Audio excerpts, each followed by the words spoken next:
To take me to, we'll fly into the dream of a starry night.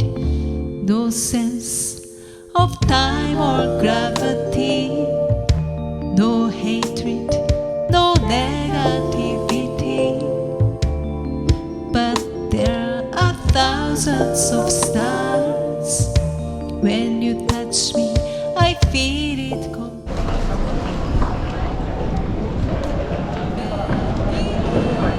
Welcome to Narita, Japan. This is one stop just before the Narita airport. It's a place I've spent quite a bit of time in. It's like a village. At least that's the feeling it has, either after or before a flight. Kind of when you land, getting a little bit acclimatized, a little bit of sleep before moving into the country, or just before leaving, making sure you've got everything in order. Narita. I just wanted to show you a little bit of it today.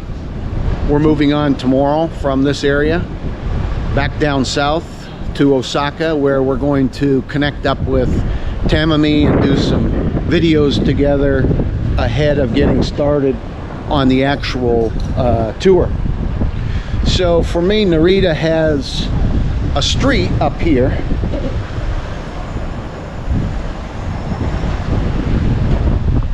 that goes kind of windy down to the temple. Along the way are unagi shops, eel shops, and other little cute little places. And then I'll go back to where the APA and Richmond Hotel, and a friend that I met 5 or 6 years ago, Karaoke, who owns 7 or 8 restaurants here, small ones in Narita. We've eaten together. And there's a sushi place with some friends there that we've been in and taken some pictures together, and I wanted to just stop and say hello. Also looking to see if maybe we can do one of the live performance concerts here. So here you've got the bus area right here. We just came from there, the train station, and this is the windy road that goes down towards the temple.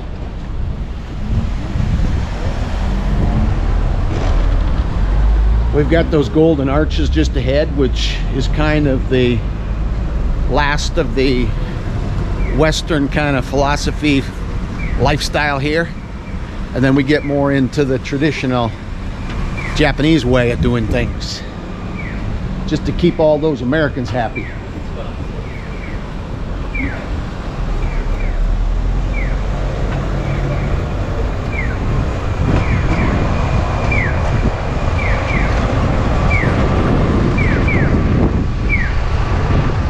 It's raining, it's sprinkling a little bit. It's gonna do a number on my hair.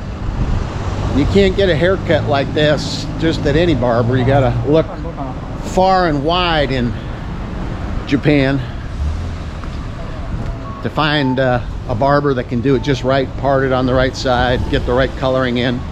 Speaking of coloring, I was with my friend Minoru Abe, the man that owns Super Million Hair. He lives, I think, in Gunma and has a place there in Ginza.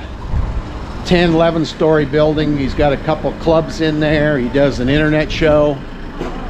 There's other businesses in there, but he called yesterday and invited me to come spend a little time with him. I had reached out to him, wanted to meet with him to talk about the concert and to update on his business and just check in like I've been doing, seeing how people are doing. And we had a delightful time together last evening. Thank you very much, Minoru, for the good evening and for meeting some more of your friends.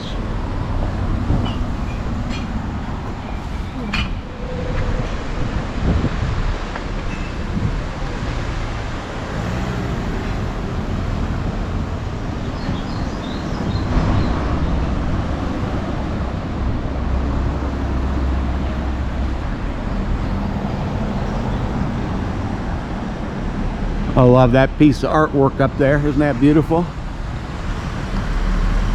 From some part of Japan's history.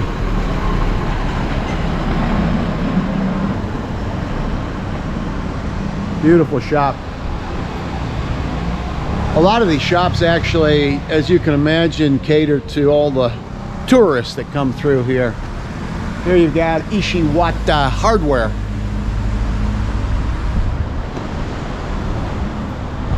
There's some traditional music coming up.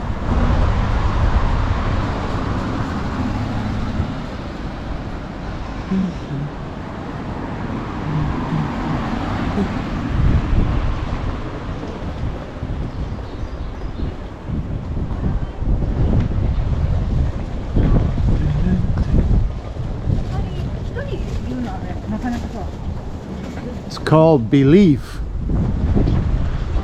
I'm not sure what business it does. Another Belief sign up there. What are those? Raccoons? And then you got a couple of funny looking guys here and more Belief here. I don't know. Anybody know what this shop is? It's not open yet. It might be when we come back. We'll see. And then we'll be able to give an answer. If not now, then maybe in the future.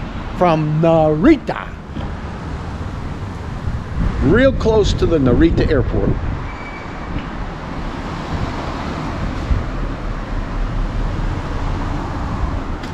Beautiful flowers here.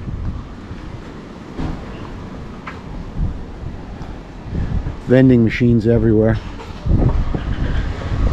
This morning at one of the train stations, I noticed a man was stocking the vending machines, and everything is done to precision. All accounted for. Boxes that he brought up on the platform, putting the product into each of the rows, filling it completely full, and then collapsing the boxes, I think, so that it's obvious that he used everything up and didn't take anything with him. Maybe, I don't know. But real efficient, which is what I've come to know about Japan over the past 40 years. Another beautiful picture up there at the top.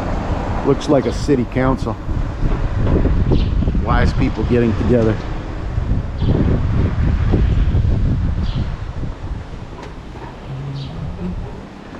I'm looking for the unagi. There might be a season to it, and I'm not even aware of that, but every time I remember being here, they were chopping the unagi out in front of a shop just down here. What do we got here? Some fish? Let's see.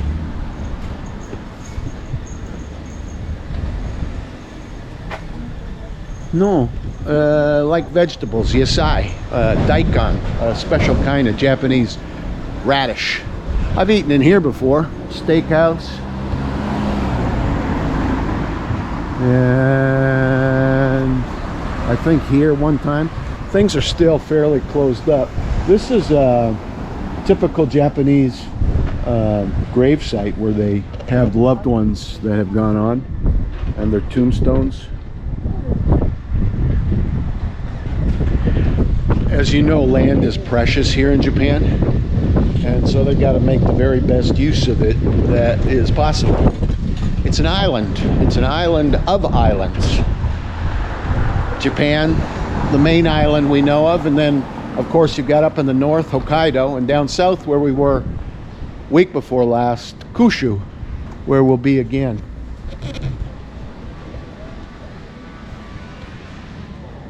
Stand.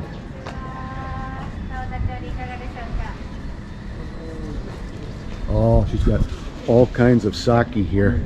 Many kinds of sake. Sake comes from regions in Japan, and each region has its own special kind. Beautiful. Look at the sakura. Beautiful blossoms. Wow. So cool. And even though it's a little misty, we're still making the best of it, aren't we? Oh, I like this shop.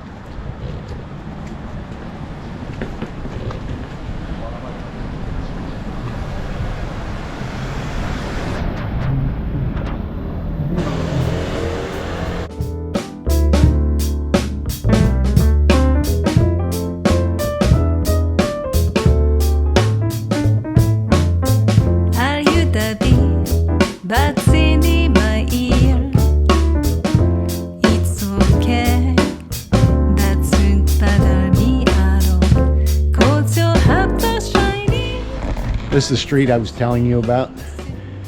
It's a little bit further than I remembered it from last time from the train station, but it winds all the way down here.